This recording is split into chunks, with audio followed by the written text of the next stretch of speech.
斬貓狂徒夫婦二人組落網，4個月大嘅麗麗喺荃灣俾狂徒齊口斬咗右腳，倒卧街頭。事件喺網絡曝光，警察仲唔火速行動咩？尋日終於喺荃灣拉咗個40歲姓陳嘅女人，涉嫌殘酷對待動物。到咗夜晚，再有個59歲姓盧嘅男人去荃灣警署自首。據了解，佢哋係兩公婆嚟㗎。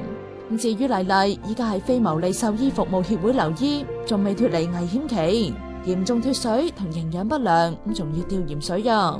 好在都有啲好轉嘅，依家可以自己食嘢同坐起身，右腳傷口嘅蟲已經清晒。爭取成立動物警察大聯盟就話，要動物付出咁大代價，至獲得社會目光，係好悲哀。希望大家關注麗麗，唔係熱潮，而係一個機會俾社會反省。非牟利獸醫服務協會下星期6晚會舉行燭光集會，希望引起更多嘅人關注動物權益。